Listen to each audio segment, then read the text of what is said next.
Pouliguen, La Baule, Pornichet, l'une des plus belles baies de France, ouverte sur l'océan Atlantique. C'est ici que Sophie a décidé de faire l'acquisition d'une résidence secondaire. Elle vit à Lyon, mais a dû gérer tous les travaux à distance. Explication. Sophie, nous avons souhaité vous rencontrer car je sais que vous avez déjà eu l'occasion de rénover des maisons ou des appartements.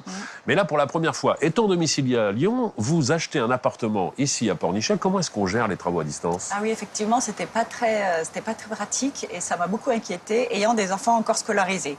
Et puis mon agent immobilier m'a parlé et m'a recommandé la maison des travaux. Je les ai rencontrés dans leur agence. Oui. Et j'étais séduite par cette proposition. C'était vraiment très pratique et confortable pour moi. On peut dire que ça vous a facilité la vie? Ah oui, j'avais d'un seul coup tout un réseau d'artisans à 2 pas de chez moi et qui avaient l'habitude de travailler ensemble. Nous allons rencontrer Olivier qui dirige l'agence de La Baule et il va nous expliquer concrètement tous les travaux qui ont été réalisés ici. Avec je vous en prie, plaisir. Sophie.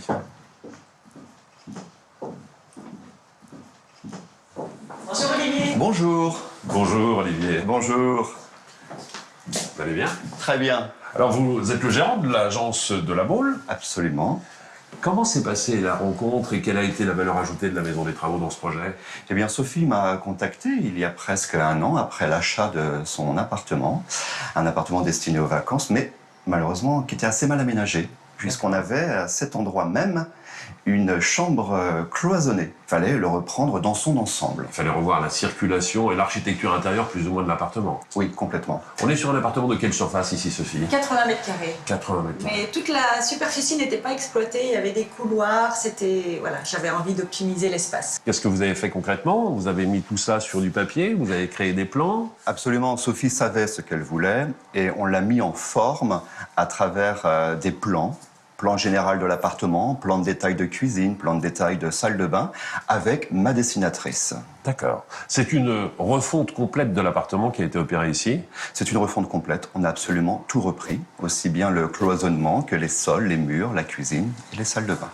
Pour un appartement de 80 mètres carrés, combien de temps ont pris les travaux? Il a fallu 4 mois de travaux. Olivier et Sophie nous disaient tout à l'heure que l'intervention de la maison des travaux ne lui a pas coûté plus d'argent. Comment est-ce que cela est possible? Absolument. Je travaille avec un réseau d'artisans depuis maintenant 7 ans et je les fais travailler toute l'année. Et à ce titre, ils me rétrocèdent une partie de leur marge. Vous êtes domicilié à Lyon, donc vous ne connaissiez pas les artisans locaux. Est-ce que c'est la maison des travaux qui vous a mis en relation avec tout un réseau, justement, d'artisans? Tout à fait. Ils m'ont présenté tout un réseau d'artisans qui avaient l'habitude de travailler ensemble. J'ai vraiment senti qu'il y avait une communication entre eux. Ça nous a fait gagner beaucoup de temps, d'ailleurs. Olivier, pour que Sophie ne soit pas en panique à Lyon, vous lui avez envoyé régulièrement des photos de l'évolution du chantier?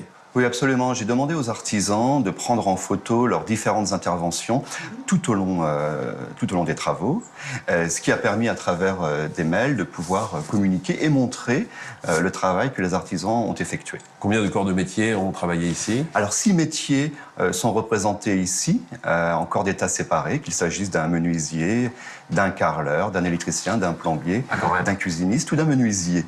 Alors moi, j'ai relevé effectivement quelques belles astuces en matière de décoration. Quand on est dans une petite surface, mieux vaut optimiser chaque centimètre carré.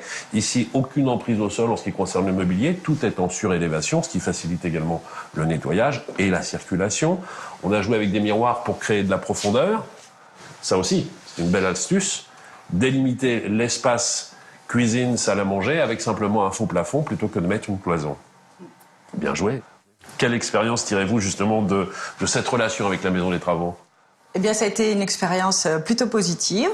Et si l'occasion m'en est donnée, et je le souhaite, je recommencerai. Merci à vous de nous avoir accueillis ici. Merci beaucoup. Merci.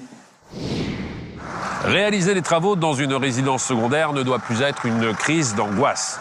En vous rendant dans une des agences du réseau national, la Maison des Travaux, vous aurez la possibilité de rencontrer des professionnels, les artisans en charge de votre projet. Vous pourrez choisir les matériaux, les couleurs, toucher justement les différentes matières. Aujourd'hui, c'est si simple de ne pas se compliquer la tâche grâce à la Maison des Travaux, et ceci sans aucun frais supplémentaire.